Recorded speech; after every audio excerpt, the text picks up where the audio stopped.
that allows them to, oh, sorry, that allows them to think about their role within the family. I think the one that really struck me, because it hit home, because um, I've dealt with this in my own professional journey, is women face a double bind of being either capable or liked, but never both. And so if you are the woman who comes in and you are assertive and you are making sure that things are taken care of, and you're giving, you're delegating, you're ensuring that deadlines are met, you are looking for opportunities for leadership of others, you don't necessarily get classified as you're a strong leader. It's usually a word that I won't use today, but or you're bossy or you're aggressive, but we don't look at it the same. Or if you're really, really liked, so like just imagine you're the person who you remembers birthdays and you remember special dates, and you are always trying to create that environment of inclusion within the work office. Yeah, you're really well liked, but people don't necessarily see you as a leader. So why is it that we can't have a woman in a role that is both capable of the position, but more importantly, liked and respected at the same time? It's not an either or, it's a both and. So again, that's another one of those barriers that we need to really kind of push back on. And then the other part I think that women are facing in terms of barriers is that we have limited access to networks and sponsors, and have few female role models at high levels of leadership to even build our circle out. And so how do we ensure that we are doing some things to ensure that women are getting access to networks and sponsors and mentorships? And then the one that I talked to when I opened up the discussion was women are hesitant to advocate for themselves and ask for what they want. And so again, we have to really start asking ourselves, what am I willing to do to pursue this next opportunity?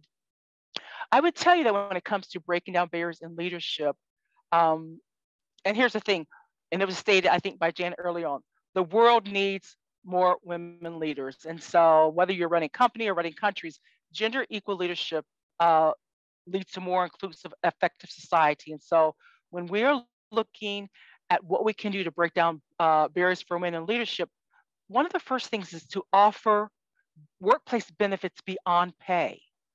And so how do we start creating a focus on not only a good pay, but in addition, employee training and development. So making sure that your personal development is built into your annual evaluation, that you are actually developing yourself as part of your job. And so you can actually build in your development as part of your annual performance to ensure that you're getting the development that you want, to ensure that you have the skill sets needed for that next opportunity. I would say that looking at your work life, I don't use the word balance. I think it's integration. I think if you're balancing things, you're always out of sync. I think it's a matter of integration. How do you integrate your work and your life together to ensure that you have some level of balance? And then how do we just retain, how do we use workplace flexibility in terms of ensuring that women are able to keep track of all the things that they're doing within their personal and professional lives?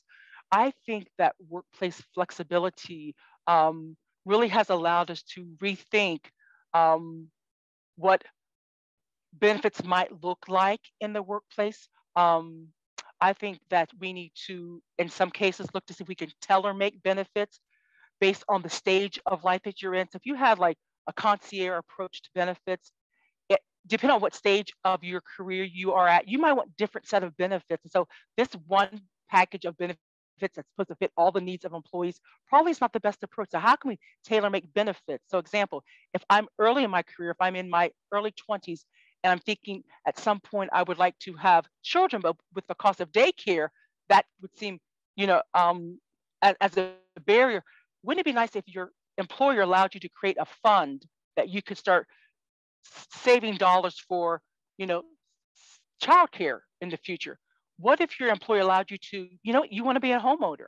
You've got your second professional job, you're thinking, now I want to set some roots down in the community. What if your employer allowed you to create a fund that you could save resources towards a mortgage?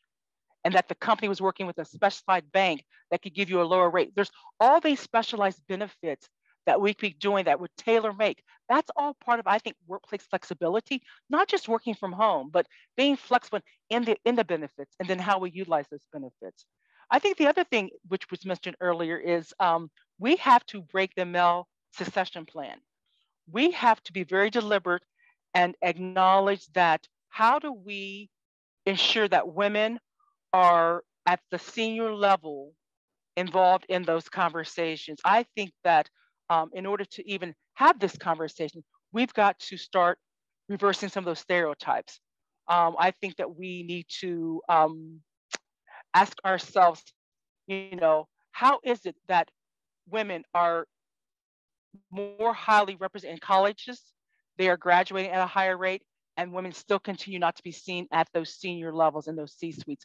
We've got to really understand what is the implicit unconscious bias that's happening in our brains that is allowing both men and women to undervalue women in leadership. It's just not men as a barrier, but women themselves also have these biases. And so how do we become much more mindful of the biases that we have when we define leadership? When we're talking to our daughters and our nieces and our female colleagues, do we always default to he when we talk about the lead, the doctor, the CEO, the president? I mean, how do we start disrupting even our own biases that kind of frame how we see the world in the conversation? I think what we need to be doing in terms of the technology that's facing women in transportation, from artificial intelligence to coding, how do we ensure that young girls in the third grade are considering futures in science, technology, engineering, medicine? I mean, I love the arts and humanities, and I think that's important as well. But how do we ensure that there are young girls who have never considered transportation as an option, but they love science? And so how do we start ensuring that we are getting young girls in these fields early on? And so I think, again, K through 12 is the opportunity for us to really engage with young girls to talk about how science and technology, engineering, mathematics could be the future for them, as could transportation, as we try to increase that by 10% over the next decade in mobility XX. So again, how do we start having these conversations to increase diversity within the STEMs? And then the other part is to really look to figure out, how do we ensure that we are getting employees who can adapt and be flexible. I think that the world is changing, and that we have to find employees who can adapt to the changes. I think this means that we don't have to. I think we're looking at such certain skill sets, and we want people to have been in a position for 10 years. We have a very narrow definition, and I think that we need to look at the breadth of experience that people take. And so if someone is able to have years of experience, but also they are looking to have, flexibility, they're looking to make sure that the culture reflects diversity at a level that they're looking at. When I look at millennials and Generation Z, they're looking for more than just a paycheck. They're looking for an organization that is diverse, that is inclusive, that is allowing them to have much more flexibility. And so how do we ensure that companies are trying to remove barriers and biases from interviews, how they're using their assessments criteria to determine that all candidates are viable candidates for jobs? How do we encourage leaders to take responsibility for what they do and do not do? I think one of the best strategies for companies, for leaders to take responsibility is to lift women up. I mean, I think all leaders have the influence to instigate change. It's important that the words, the actions, and the decisions of leaders are fair and inclusive in promoting and encouraging women. Leaders should ensure that there are adequate policies and strategies in place that create inclusive workplace cultures where people of different backgrounds are valued. I think that workplaces need to ensure that everyone, regardless of their background or identity, is respected and voices are heard and their actions are valued. And so how do we start getting employees who are seeking a willingness to adapt to who shows up in the workforce? Those are the things I think that are the barriers to promotion. And I think that because they are um, issues tied to individuals, then the solutions must be tied to individuals. I think that if we want transformation, the first step of any change is awareness. Now that we're aware of these value that these barriers exist, now that we know the knowledge, we're looking at the data, we have this knowledge, awareness, knowledge. What are some skills that we can do? How can we change, the interview process when we're talking about talent acquisition? How can we do blind interviews? How can we look beyond the skill sets and look to see what other skills people are bringing, soft skills? Those who come in and really will be a voice for diversity and inclusion. Those will be an advocate for those who identify differently, those who are differently abled. How do we ensure that those voices also are seen as a skill set? I think once we have those skill sets, it becomes a practice. We start doing this day in and day out. It becomes a practice. And so awareness, knowledge, skills, practice leads to transformation. So we'll get to transformation, but the question becomes, what will be your part in removing barriers to the promotion of women? What can you do in your circle of influence, in your current role? One thing that you can do, and I want to hear this out loud, like, so be thinking, what's the one thing you can do from where you sit in your seat at your position that could lead to removing a barrier for yourself or for another one within your company? So at this time, I want to hear the voices of the women in the room and the men in the room. And for those, anyone else who would like to share. So I am all ears at this point. And don't be shy. Thank you so much, Monica. This was so enlightening. I felt that I was connected to so many of the things that you said. As a young engineer, I'm just starting my career. So I identify with many of the barriers that you mentioned. And I'm sure there are some others that have a different opinion. So at this point in the breakout session, we open the room to conversation. Please, if you feel comfortable unmuting yourself, turning on your camera, feel free to do so. We can also text it in the chat, and I believe this chat would be for this room. Okay, perfect. Yeah, so we want to hear from you. We do. I started the conversation, but I don't want to end. I really want to hear the voices of the individuals in this discussion. What's one thing that you think you could do in terms of removing barriers for yourself or for a female colleague? Give it here a few more seconds, and I see Rosanna. I think you need to speak for yourself. I mean, like, I'm starting to doing that now. Like, we have like a group of 4 of us in our company that we get together every other week to chat about these kind of things, and we definitely have talked about, like, we encourage each other to apply for positions, like, and we talk about what you mentioned in your description earlier for the break room, like, men's apply for the position with half of the skills, and we just like look at every bullet, and if we don't meet one, we don't apply for it. But like, and you need to speak for yourself, like take steps. So that, for example, myself, I was put to be a client leader with this person. I was supposed to learn from this person, but this person is not integrating me. I mean, like, he was not very like allowing me to like get to that next step. So I started with, hey, I'm here to help you, but if you are not gonna help, I mean, like, how can I help you? I tried to communicate a couple of times. And then I went to my supervisor, hey, I want to do this. This is not working for me. Like, how can I do something?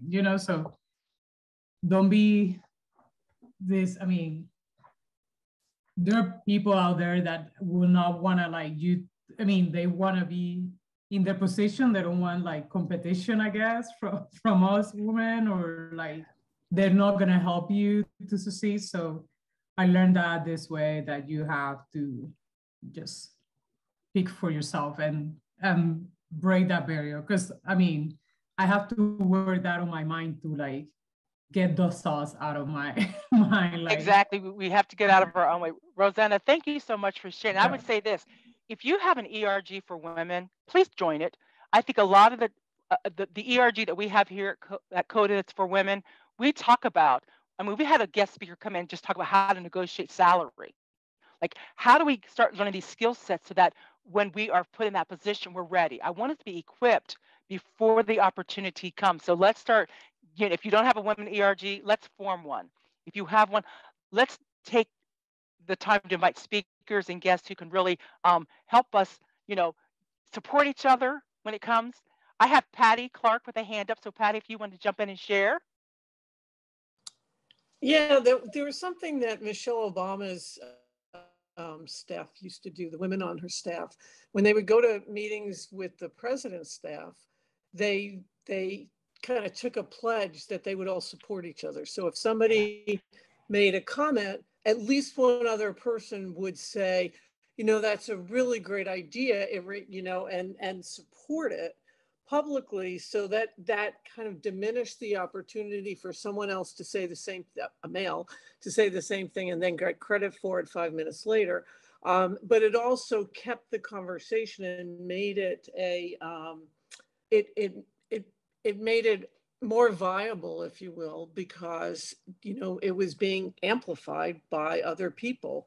But it was a concerted effort that they did together, and it's something to sort of think about when you are at a meeting and there are few other women in the room, that when one does speak, if there's a way to add your voice to theirs, I think it can be. Oh, Patty, thank you so much. So for those who are taking notes, Patty just gave you a phenomenal way to break a barrier. So amplify the voices in the room. I love that one. Tina, I see your hands up. Hi, everyone. Monica, thank you for speaking earlier. I think you mentioned really quickly about going to therapy, and I think that's a very real solution.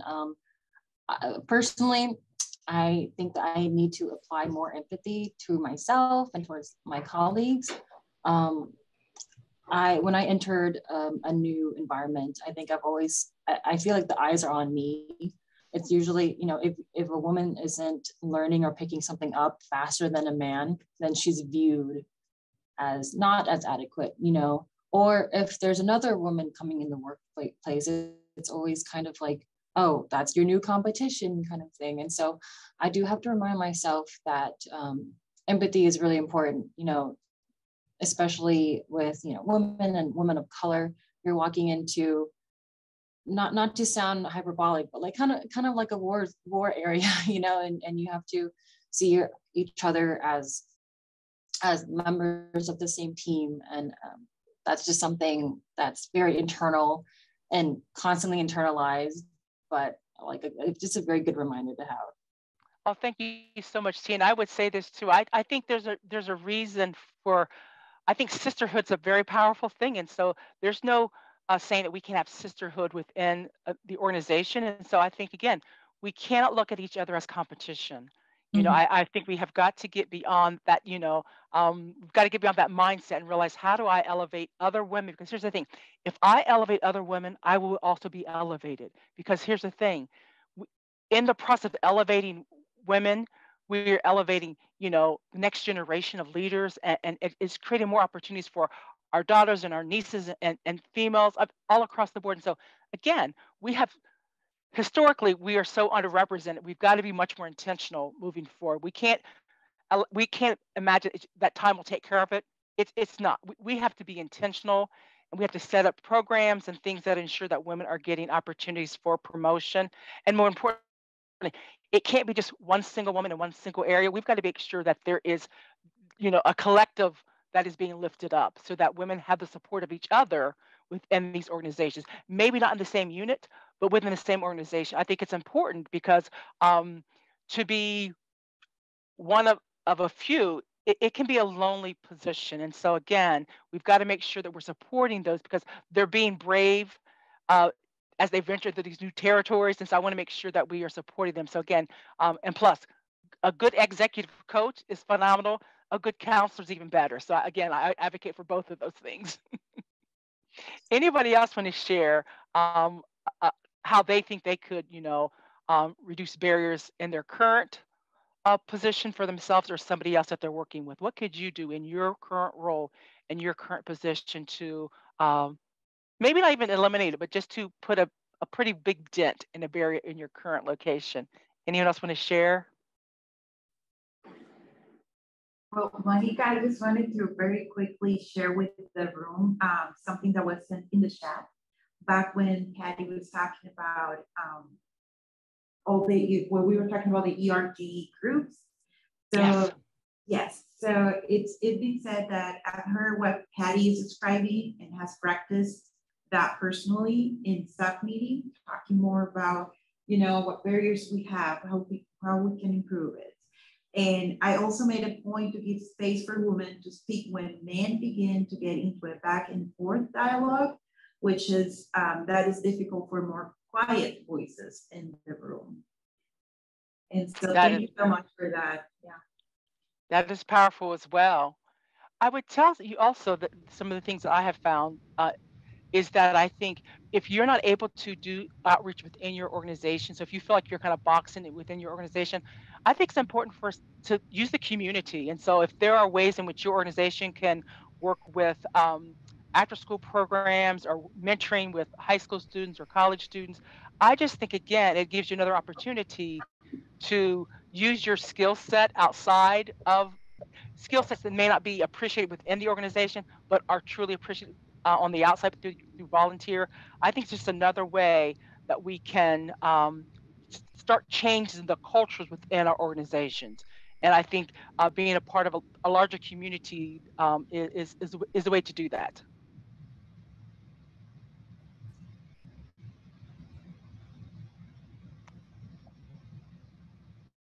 And if you have any comments, questions, feel free to send it also in the chat box. Yeah, I was wondering if I could even ask a question, Monica. Thank you so much. A few of us have wandered over from room 1. So sorry if we missed your talk, which is really sad, but our speaker couldn't get through on the internet. But I'm wondering, sometimes it seems like the culture is so set by high up the food chain. And, it's like some days you feel, in the middle, is it the toughest or in the bottom? But as someone early in their career, or I think about what you can do from sort of different parts of an organization, so everybody's working together. And sometimes it feels like tattling or being prepared to tattle, but I think really probably works best when we're all celebrating or I think, and I hear what you're saying. I think that part of the challenges is that, and I think for me, I think that we have kind of mixed like mentorship and sponsorship. So mentoring to me is something that happens at work naturally. I may have a colleague or someone and they're doing what I like and I want to learn from them. That might be like a mentorship, but sponsorship means that person's going to invest in me personally. They're going to introduce me to their networks. They're going to make sure that they say, well, I have a contact, so let me get you that person's number. So to me, sponsorship is much more involved in mentorship. I think we need both. I think if you are a woman, then you definitely need at least one male mentor, because I think, again, that's allowing them to also learn. I think men who mentor women learn something about themselves as well, because I think they get a different picture of how women have to navigate these places in which we're not overly represented. I think the tough part is to tell somebody in a kind and gracious way when they have said something that would be considered a microaggression. Like, how do you gently say to a supervisor or I've had to say this to a college president. It is not an easy thing. I never did it in front of anyone, but I would always schedule a meeting and just engage. And here's the thing, not to have the meeting to, attack them personally, but to ask the question, are you aware of how that could have landed? Because it felt a little different to me. And I think if you ask the question, how, like, this is how it landed with me, or this is how, so and so shared that it landed with her. I think we have a responsibility. If we're going to change the culture, we've got to be a part of the solution. And I'm not saying it's easy. I'm just thinking that practice, if you practice disrupting microaggressions, it becomes easier. It's never easy, but it's easier. And we just have to help others disrupt it, because that's how it's going to change. I could spend all my time in the C-suite disrupting the microaggressions at that level, but I need to see where they're occurring at every level. And that requires other individuals within this organization to feel comfortable to say, you know what, we don't tell those kind of jokes here. We don't find that funny. That behavior is not acceptable. And I think that's empowering people to be a part of the culture change in real time, is allowing us to, and whether if that's a training that people need. I told my employees this year in our EEO training, we're going to deal with workplace civility and respect. Those are two keys that are critical. And so I want us all to understand that in this organization, workplace civility and respect are expected. And so how do you have that conversation? Because I think, again, those people in grade school and high school who were bullies, guess what? They found themselves into the corporate America. And so we have to learn how to create a way in which we can say that's not acceptable here. We're no longer going to be bullied on the fifth grade playground. And so I think, again, how do you equip people to disrupt those microaggressions in real time? It's a skill set you can develop. It can become a practice, but we've got to, one, acknowledge that we have bullies in the workplace. Mm-hmm. Thank you so much for that. That was really a half-baked question that I asked you. Thank you so much for allowing me to share. Always want to share. Mm-hmm. Are there other questions? Sorry, yeah. Our workplace also, respect is one of our 4 main pillars. Do you have a definition of respect? I would say respect is treating the individual the way in which they want to be treated. Mm-hmm.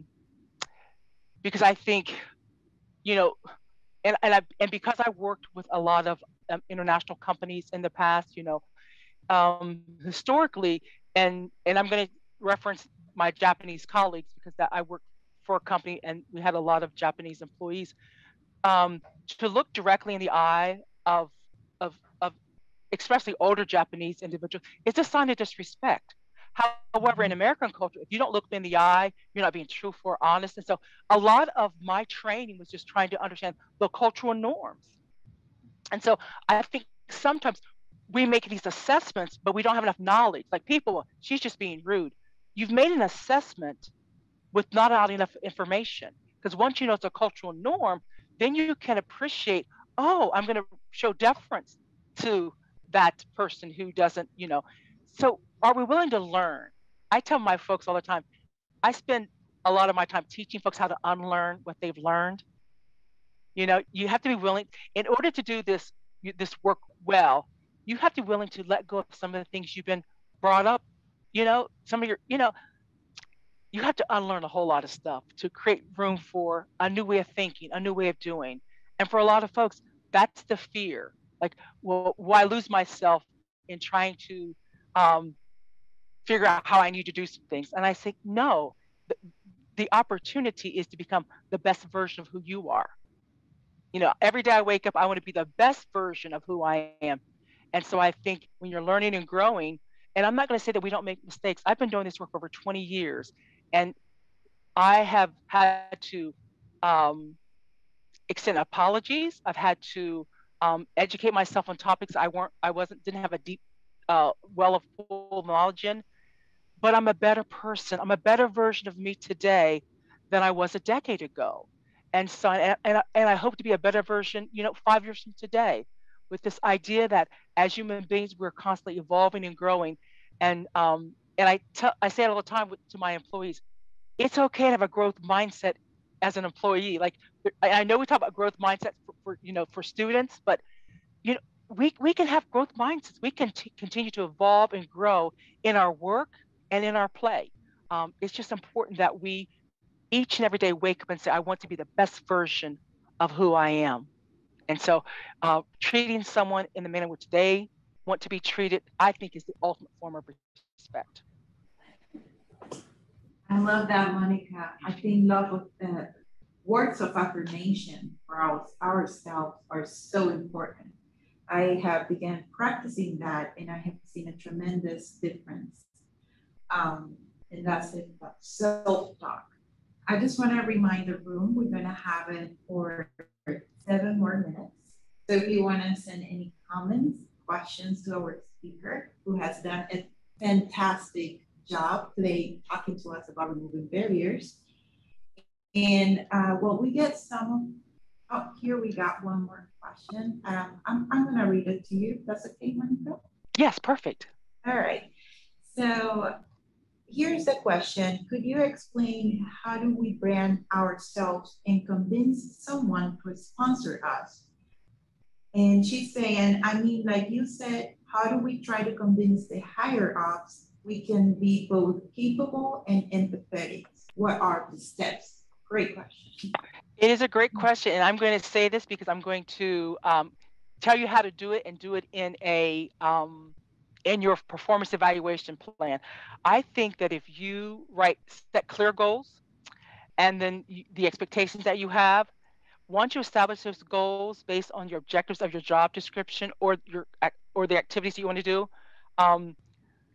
once you've achieved those type of goals and responsibilities, I think that's when you take the time to sit down with your supervisor and say, over this past year's evaluation, these are the things I said I wanted to do. These are the things I achieved.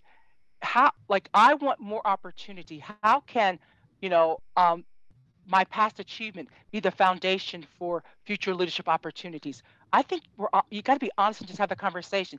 If there's a particular role that you are aspiring to seek, ask the question: what do I need to be a part of the succession plan to have the opportunity to gain the skills for the position, not necessarily the name of the person, but the position that you aspire to have? What would I need to do to ensure that I'm ready for the opportunity? I think you start writing the plan, really from what do you want to do? I say every employee should have a 1-year plan, a 3-year plan, and a 5-year plan. Where do you see yourself within the company in 1 year, in 3 years, and 5 years? And so once you have that idea of your 1-year plan, your 3-year plan, your 5-year plan, then start creating that strategy to make it happen. Here's the thing. Whether or not you get the opportunity within the organization is one thing, but here's the thing. You might find an opportunity outside the organization and you prepare for it and you didn't even know it. Like the opportunity presents itself outside the company, but because you've done this work already, after 1-year plan, 3-year plan, 5-year plan, you're ready for the opportunity. As a person who has worked directly with HR for a number of years, I don't see people leaving the company necessarily as a bad thing. If I get you ready for your next opportunity, it's a compliment to the work that we did here at your current. So I never get caught up in my feelings when people leave for the next opportunity, based on the fact that we were the foundation for the advancement. And so again, I don't like people to leave, but I never look at it as a loss. It really is a gain outside of the organization, because people say, well, where'd that person come from? Oh, they came from so-and-so. They're really well equipped. Like they have clear objectives. They know how to engage with others. They work well across difference. That's a testament to who we are as an organization when you leave. I would like for you all to stay and be a part of succession planning, but I realize that people have opportunities. But I think you just have to be honest and have that conversation. Like, this is where I like to be in 1 year. Here's my 3-year plan. And in 5 years, this is my goal. And then let's work towards it. Get your supervisor or some other person to be a part of your plan. Put them in the written form so that you get that support and they know exactly where you want to go. Make your intentions known to others who can help it happen.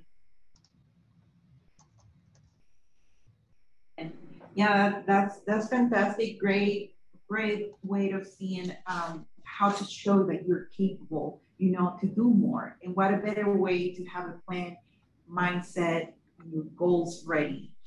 That's excellent. Well, we have about 3 more minutes. And at this point, I just want to summarize what we have talked in this session. There is a lot more that I would love to include, but part of the points I saw is that early we were talking about what was that thing that you as individual can do to remove barriers. And I think that's something so important, because if we can speak for ourselves and break those barriers, we can achieve and accomplish so much more. And other things we talked about in this session was that support to each other and amplify your voice. I think also here we heard fantastic opinions where someone was mentioning earlier that we need to apply more empathy and speak up and make our voice heard in the outside world. There are barriers, but we can do something to remove those barriers. So later on the session, we also talked about, the respect portion of it. And that is to treat others the way you want to be treated. And that's something very important that we need to remind ourselves, and that we need to be willing to unlearn things along the way as well. And lastly, we just talked about how we talk to higher ups and show that we're capable of achieving great things. And that the key to that is to have a plan and set clear goals and expectations. So I think there is, like I said, so much more that was discussed in the session. But if you want to share any other piece, this is the moment. We're going back in a minute to the general session in the general breakout room. We're also going to have a small portion for questions and answers. So feel free to give your opinion there too in the general. Is there anything else you want to share with us, Monica, today? I would just say again that everything you need to be successful, you already have. Whatever you add to your skill set is just making you a better qualified candidate. But if you're at this stage of your career, again, be intentional how you plan your 1-year plan, your 3-year plan, and your 5-year plan.